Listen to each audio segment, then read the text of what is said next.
भारत माता की, भारत माता की। भाइयों बहनों, इस बार तो सपा कांग्रेस ने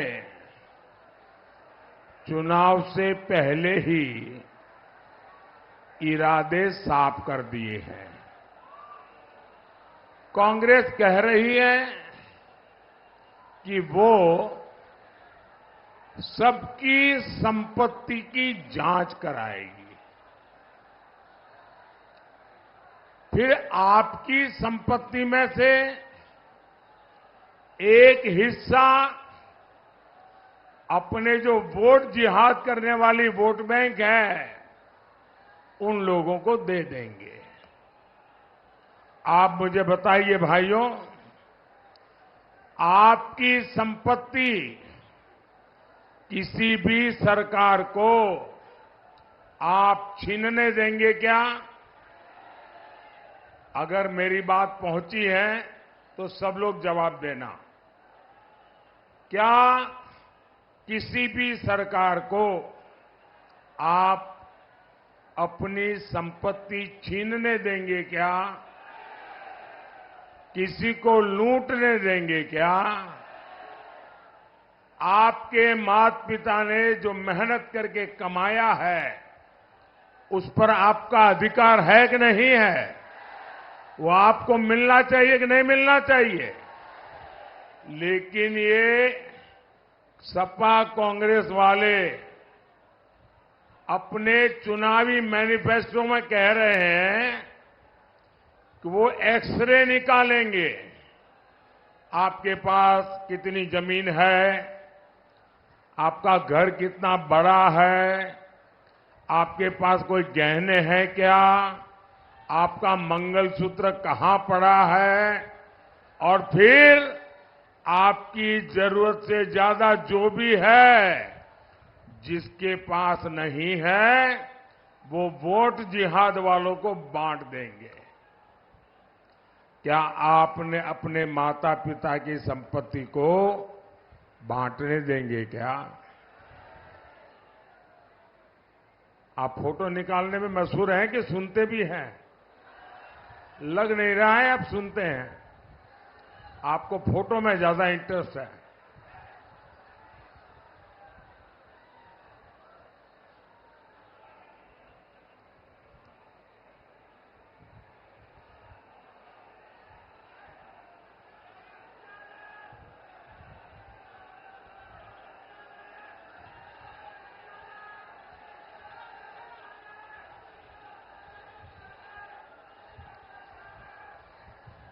देखिए, जगह कम है, कृपा करके आगे आने की कोशिश मत कीजिए। जहां है वहां खड़े रहिए ना।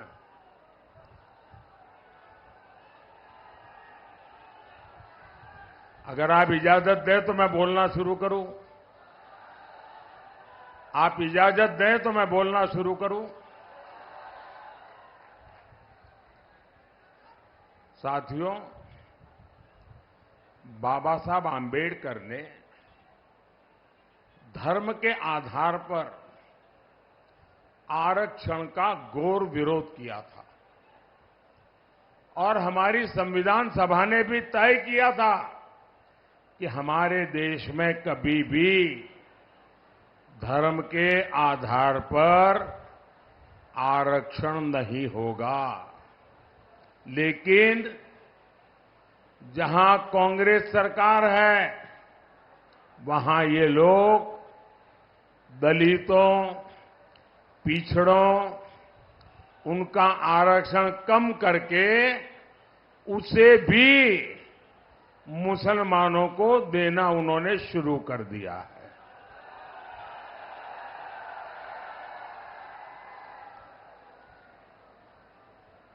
आप जानकर के आश्चर्य होगा,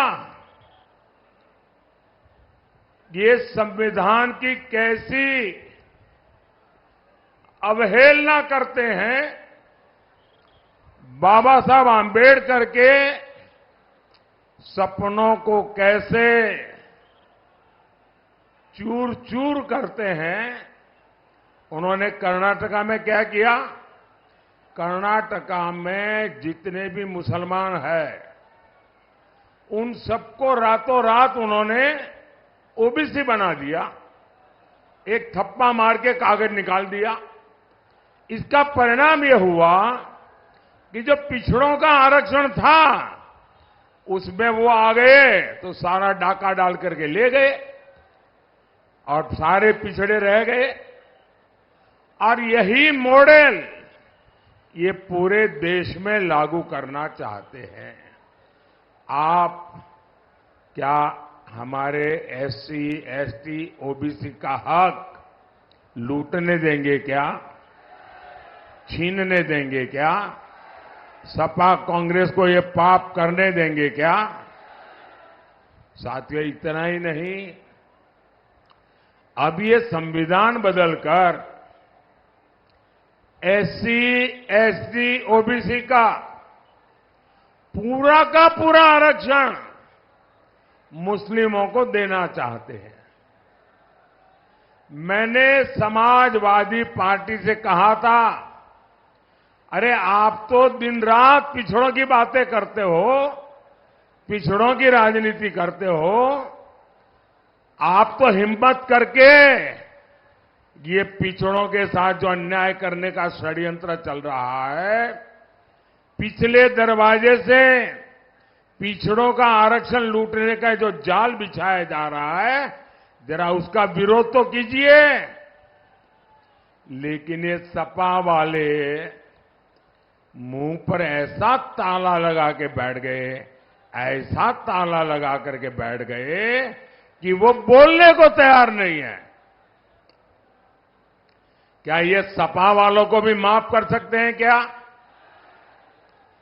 साथियों, कांग्रेस आपका आरक्षण खत्म कर रही है और सपा उसका समर्थन दे रही है।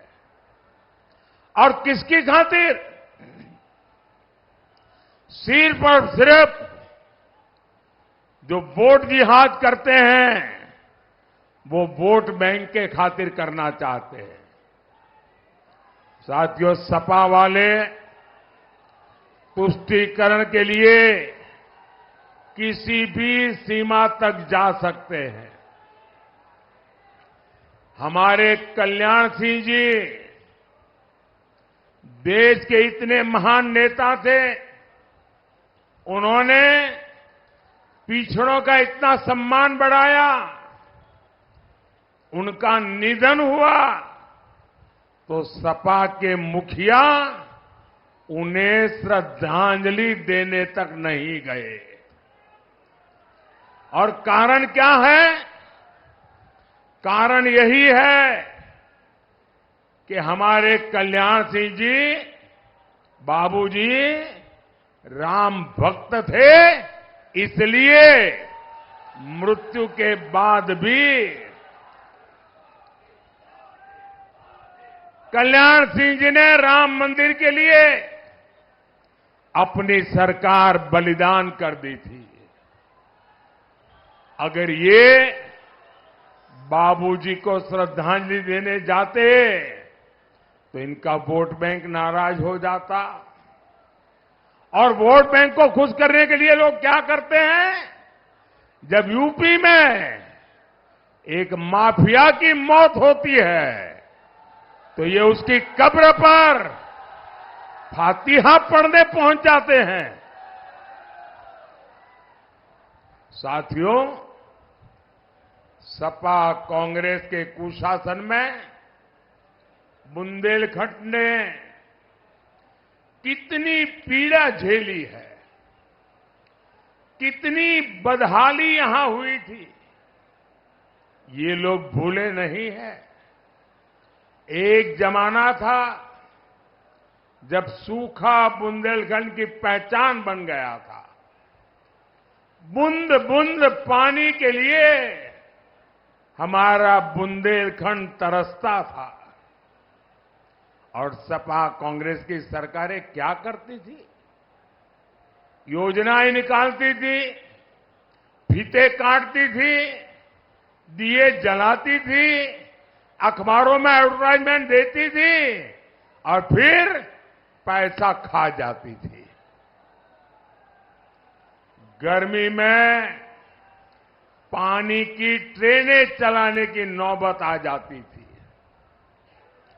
इतना ही नहीं, दुर्भाग्य तो वो था कि लोग स्टेशन पर जब ट्रेनें चलती थी, वहां पहुंच करके शौचालय में जो पानी आता है ट्रेन में, उसमें से भी पानी भर करके घर ले जाने के लिए एक दूसरे के साथ धक्का मुक्की करने की नौबत आती थी।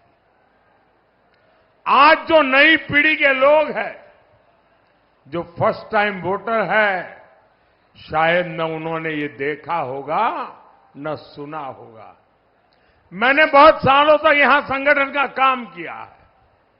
मैं आपके दर्द को जानता था और मेरे गुजरात में इस क्षेत्र के बहुत लोग रहते हैं, उनसे मेरा बड़ा निकट नाता है। वे जब यहां का वर्णन करते थे, आंख में से आंसू आ जाते थे। लेकिन सपा कांग्रेस ने यही हाल बना रखा था बुंदेलखंड का। साथियों, इन लोगों ने सूखे को, ये तो बुंदेलखंड की किस्मत है, हम क्या करें, हाथ ऊपर कर दिए थे। लेकिन साथियों, चुनौती को चुनौती देना, उसका दूसरा नाम है मोदी।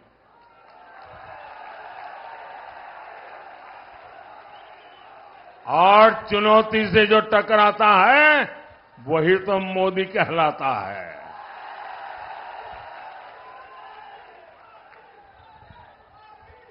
लेकिन आपने आपके इस सेवक मोदी पे भरोसा किया। मोदी ने इस संकट से लड़ने के लिए खुद को खपा दिया।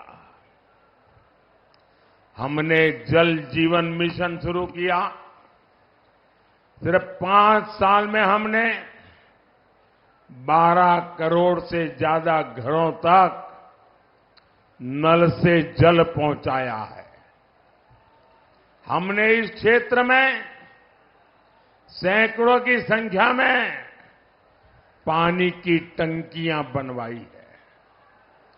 आज इस क्षेत्र में 400 से ज्यादा गांवों में पानी पहुंच चुका है।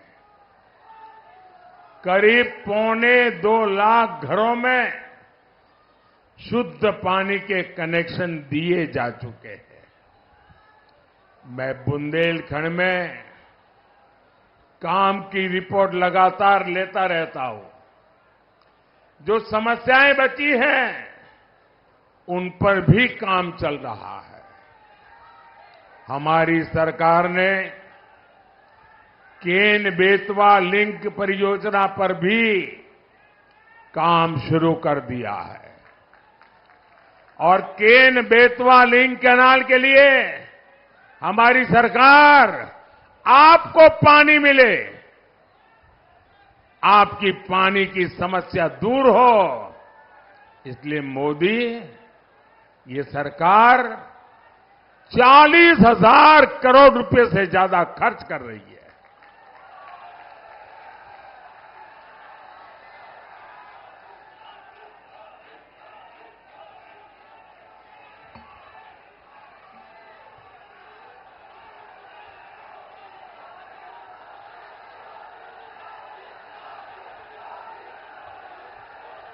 जब ये योजना पूरी होगी तो बुंदेलखंड के इतिहास में एक नया अध्याय शुरू होगा। विकास को नए पंख लग जाएंगे। और याद रखिएगा, ये योजना सिर्फ और सिर्फ भाजपा ही पूरा कर सकती है। और इसलिए बुंदेलखंड के तेज विकास के लिए मैं आपके पास भाजपा को आशीर्वाद देने के लिए मांग करने के लिए आया हूं। साथियों, पिछली सरकारों ने बुंदेलखंड के किसानों को आत्महत्या के लिए मजबूर किया था। आज मोदी ने हमीरपुर, झांसी और जालौन में किसान सम्मान निधि के 1,800 करोड़ रुपए, 1,800 करोड़ रुपए किसानों के खातों में जमा किए हैं। हमने जालौन और हमीरपुर में स्टोरेज फैसिलिटी बनाई है। यूरिया की जो बोरी दूसरे देशों में 3,000 की है, वो भाजपा सरकार आपको 300 रुपये से भी कम कीमत पर दे रही है। हम गरीबों को मुफ्त राशन, मुफ्त इलाज और पक्के मकान दे रहे हैं। और मोदी सिर्फ इतने पर ही नहीं रुका है। अगले 5 वर्षों में ये सुविधाएं हर गरीब तक पहुंचेगी।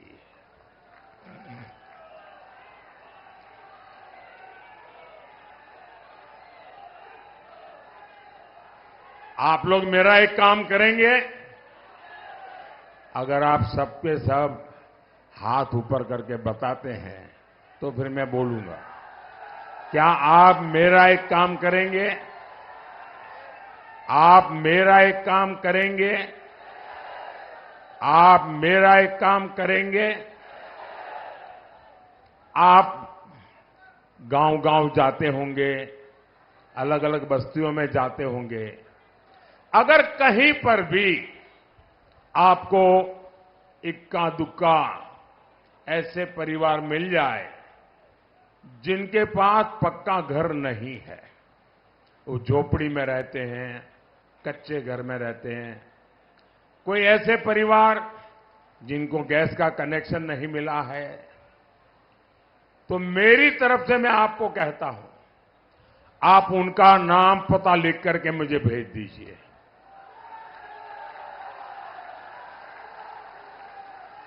और उनको कहना कि मोदी जी हमीरपुर आए थे और मोदी जी ने गारंटी दी है कि 4 जून के बाद जब नई सरकार बनेगी तो आपका मकान भी बनेगा। आप मेरी तरफ से उनको गारंटी दे देंगे? गारंटी दे देंगे? मेरे लिए तो आप ही मोदी है। और इस काम के लिए हम 3 करोड़ नए पीएम आवास बनाएंगे, ये मैं आपको गारंटी देता हूं। साथियों, हर परिवार में आजकल बुजुर्ग होते हैं, माता पिता, दादा दादी, चाचा चाची, नाना नानी, और जो बेटे बेटी कमाते हैं उनके पास 2 जिम्मेवारी होती हैं। एक तो अपने बुजुर्गों की सेवा करना, उनकी चिंता करना, खुद का ख्याल रखना और अपने बच्चों की परवरिश करना। और 70 साल की आयु के बाद कोई न कोई छोटी मोटी बीमारी तो आ ही जाती है, तो स्वाभाविक जो बेटा बेटी कमाते हैं उन पर एक नया खर्च आ जाता है, 1,000-2,000 रुपया। कभी बड़ी बीमारी आ जाए तो सब कुछ गिरवी रख देना पड़ता है। और इसलिए जो बेटे बेटी कमाते हैं उन पर आर्थिक बोझ न पड़े, इसलिए मोदी ने तय किया है कि आपके परिवार के कोई भी व्यक्ति हो, आपके परिवार के 70 साल से ऊपर के जो भी लोग होंगे, अगर उनको बीमारी हुई, इलाज की जरूरत हुई, तो खर्चा आपका बेटा मोदी करेगा। अब वो इलाज का खर्चा आपको नहीं करना पड़ेगा।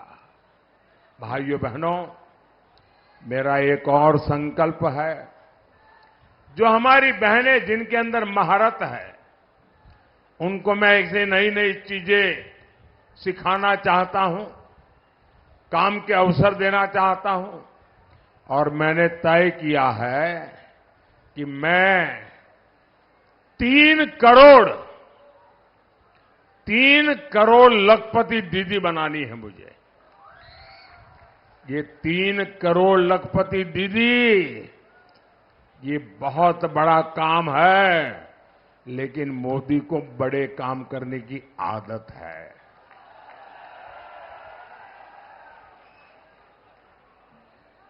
और ये मोदी की गारंटी है, और इसके लिए मुझे आपके आशीर्वाद चाहिए। साथियों, पिछली सरकारें कहती थी बुंदेलखंड तो बिहड़ है, बिहड़, वहां कौन जाएगा? मैं कहता हूं, बुंदेलखंड वीरता और विकास की धरती है। और वो कहते थे कौन जाएगा, मैं कहता हूं कौन नहीं आएगा। आज बुंदेलखंड एक्सप्रेसवे यहां विकास को रफ्तार दे रहा है। एक्सप्रेसवे के किनारे उद्योग धंधे लग रहे हैं। हमीरपुर में बड़ी बड़ी कंपनियां आ रही है। सुमेरपुर में सीमेंट फैक्ट्री भी लगी है। भाजपा सरकार देश में 2 डिफेंस कॉरिडोर बना रही है। मोदी ने तय किया, एक डिफेंस कॉरिडोर वीरों की धरती बुंदेलखंड में बनेगा। हमारा प्रयास है कि युवाओं को बुंदेलखंड छोड़ करके जाना न पड़े। हमारा संकल्प है बुंदेलखंड उद्योग और रोजगार का केंद्र बने। साथियों, आज आल्हा उदल की धरती से मैं एक और प्रश्न पूछना चाहता हूं।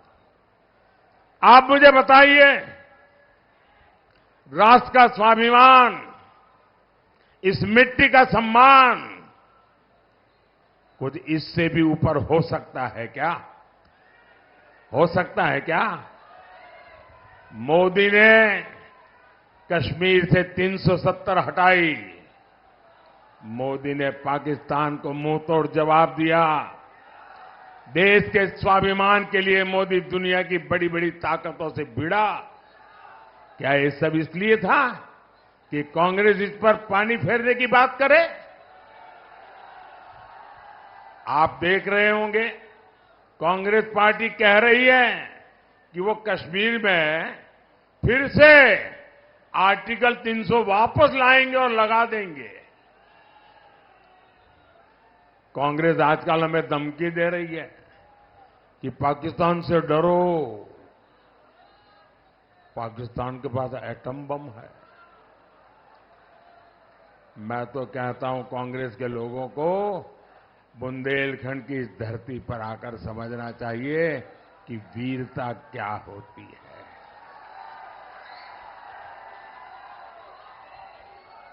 आप मुझे बताइए, हम पाकिस्तान को घर में घुसकर मारकर आए थे कि नहीं आए थे? पाकिस्तान ने फिर कभी मुंह उठाने की हिम्मत की क्या? पाकिस्तान के पास परमाणु बम है। इसकी धमकी देने वालों को पता नहीं है उनको उसके रख रखाव का खर्चा नहीं है, उनके पास संभालने का खर्चा नहीं है।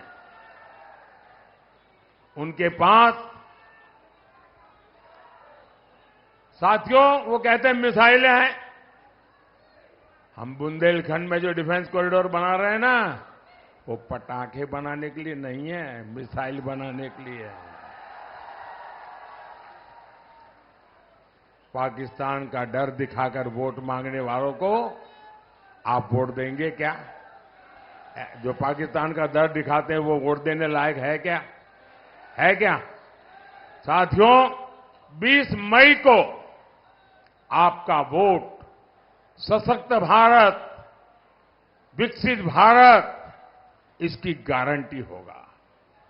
हमीरपुर में कुंवर पुष्पेंद्र सिंह चंदेल जी, जालौन में भानु प्रताप सिंह वर्मा जी और झांसी से श्री अनुराग शर्मा जी, आप इनके पक्ष में ज्यादा से ज्यादा मतदान करवाइए। कमल पे बटन दबाएगा और जब आप कमल पे बटन दबाएंगे ना, तो वोट सीधा सीधा मोदी के खाते में जाएगा।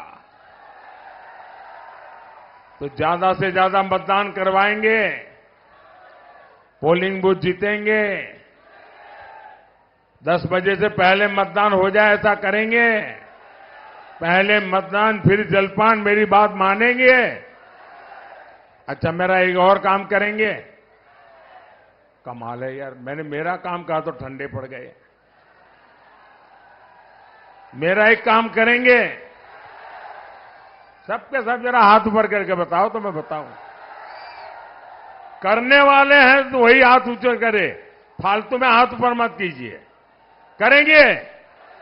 अच्छा, एक काम करना, इन दिनों ज्यादा से ज्यादा लोगों को मिलना, ज्यादा से ज्यादा घरों में जाना, ज्यादा से ज्यादा परिवारों में जाना और परिवार में बैठ करके कहना सभी परिवार के मुखिया को कि बोले मोदी जी हमीरपुर आए थे और हमीरपुर में आए थे तो मोदी जी ने खास आपको जय श्री राम कहा है। मेरा जय श्री राम पहुंचा देंगे? पक्का पहुंचा देंगे? बोले भारत माता की, भारत माता की। बहुत बहुत धन्यवाद।